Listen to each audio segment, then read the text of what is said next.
What, in your opinion, Okay. is making that group in particular so sensitive about it, as far as like what he said? And is it just being poked at? Is it something in particular phrases? Like, what is it? Well, the actual special highlighted a lot of different things as far as the LGBTQ community, as far as them being just sensitive about, him saying some things. Like he said the word, he said, I can come on my specials and say the N-word Right. as many times as I want, and everyone's okay with it. And laughing at it. Well, Yep. if I said the word, he said, F word, right? yeah, now it's a problem. He said, if it's okay for you to call me the N-word, or me call myself the N-word, call others the N-word, say it comfortably. You laugh and have jokes with it. Everyone else can say anything else about any other race or any other, but when it comes to the LGBTQ community, they get a little sensitive. Yeah. About, that word. And it's like, you have to live in the real world. The way that I also looked at it was after I took the time to digest it, and then just seeing the criticism, because criticism came. His show came out, so the criticism came maybe like a week later, if that long. I mean, it was hot right away, and the criticism that I when I was looking at it in particular from the topic that we're discussing, it was more like I was looking at it as like back in the day when blacks were called boy, and then it transitioned to Negro.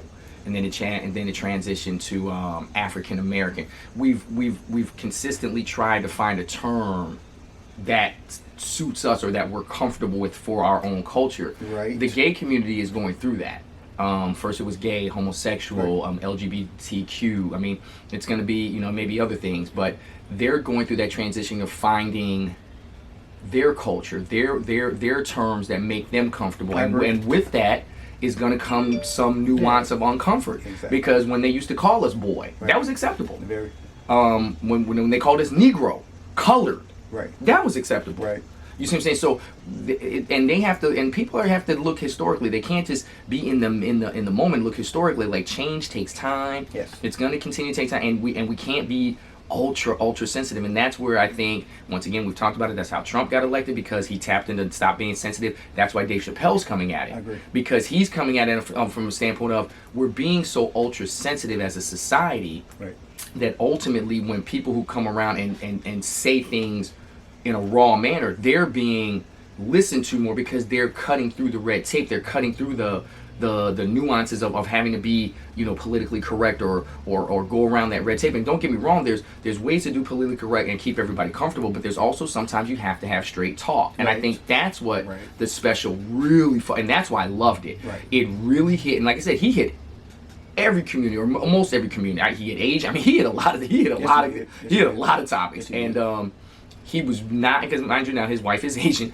and he just really, in my opinion, from the show that I saw, he was basically trying to anti-Trump us. He's trying to make us stop being so uptight politically correct. Yes, have political correctness, but don't be so uptight. I don't think it's a bad thing. You need to know where people stand. Yeah. Instead of hiding it, and just let me know where you are. And like I said, there's a way to communicate without it being aggressive. But at the end of the day, yeah, I agree. You want straight talk. You want straight where talk. A person I agree. is. I agree. That's just me. But see, people confuse straight talk with unruly talk, with rude behavior, with rude conversation. Not straight talk like, hey, I think this is in your best interest, or hey, can I speak honestly to you? It's, hey, Joe, woo, woo, woo. It's, right. it's and we right. really don't take, when you come with that truth serum, right. And me and you've talked about this at times, with things in our lives and other people's lives, you have to be easy with it, because truth is like a hammer. Yes, it hits hard. Yeah. And you have to, just like with a hammer, you can't always hit that nail hard, because it's going to bend. You have to tap it just right. And I think that's where we have to start really getting into the mindset of don't use truth as a weapon. Right. Use it as a tool. Right. And so like I said, I think that's where Dave was coming from with it. I've seen a couple of other articles, in regards to referencing the Chappelle thing, and right. Just the way that we talk about LGBTQ and all these different names, and we're watering down things, toxic masculinity, terms of that nature. That's not. Do you know? By the way, I didn't even know this. Did you know that the term toxic masculinity didn't come from women? No, I didn't. It came from two gay men. And so this is, and we have the presumption, right, that this is women Right. who are having Right. these issues. And no, this is coming from two gay men, and not that that's a bad thing, but it's just the fact that it's like we're watering down manhood, we're watering down womanhood, Yep. we're watering, and it's like that's why I think Dave Chappelle was going down. Let's not water ourselves down. Be prideful in your culture, be prideful in your gender, be prideful in that, Mm-hmm. but also don't let that be the only thing defining you where you're like ready to go to war.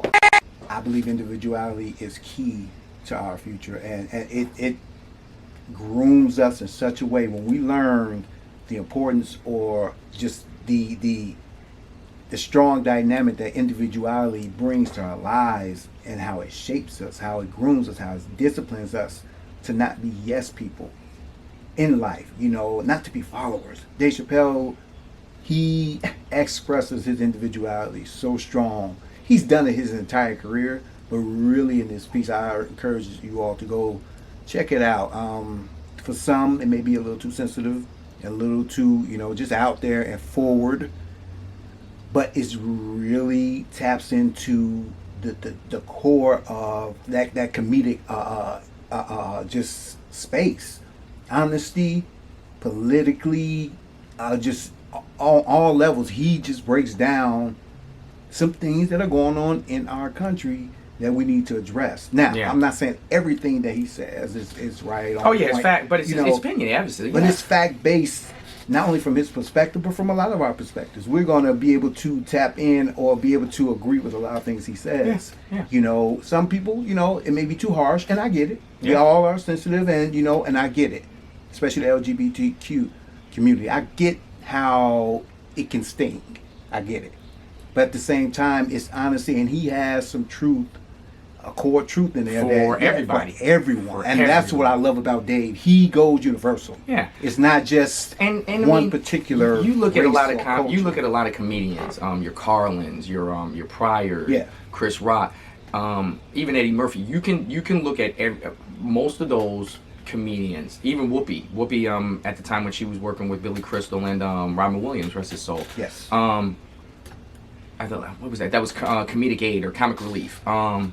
You can look at all of those That was kind of the best special. era of Oh comedy, God, the you best can era. you can look at all those specials though, and if we were to put a time capsule out somewhere and pull it up 30 years from now, each one of those specials could give you an insight into that time period. Yep. Comic relief can give you an insight because that was when people were worried about starving kids in Africa. George Carlin, politics in his time. Richard Pryor, not just the politics, but drug usage, recovering. Chris Rock special, that was so outstanding at the time during the Iraq War. I mean, I can go down the list. Right. They all give you a snapshot of what's going on currently in our culture, and I think that's the greatest gift of a comedian or an artist, is that they can give you a snapshot in time of what's going on in their particular area where they're shining, and Right. that's why even though it's That current controversial, honesty. right? That's Yeah, why it's so controversial, because he's giving you a snapshot of what's going on. Yes. And people are like, oh no, that's not what's going on, and we'll debate it, and then when we look back on it, we'll look back on it like, man, that's right. Just like with Eddie Murphy's Raw, and the one after that, I'm sorry, Delirious and then Raw. Those two gave you a snapshot into that time period, into Right. the 80s and all that. And they were as great as anything, but Right. it gave you a snap. He was talking about, the Italians and the Moulignan and, all that. It gave you Exactly. how Exactly. Rocky was influential at that time. Yeah. It wasn't the story of the Italians, but it was giving you the influence of how Rocky was. Yeah. So that's why I think he's catching so much heat, because he is a comedic icon. He's showing you in a timeline what's going on in our time. Because Right. mind you, now Dave has been around since the Iraq War until now. Currently, right now, what's going on? So he's had a nice stint of comedic material where he's criticizing what's been going on, and whether we want to acknowledge it or not, a lot of the nonsense that goes on, and I think this is another reason why too he's getting some flack, is a lot of the nonsense that's been going on has been in Republican administrations. Yeah.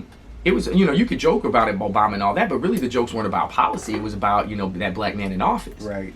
And when you look at Bush and you look at Trump, they're joking about policy and how they're, going to war and running this country into the ground in a comedic way.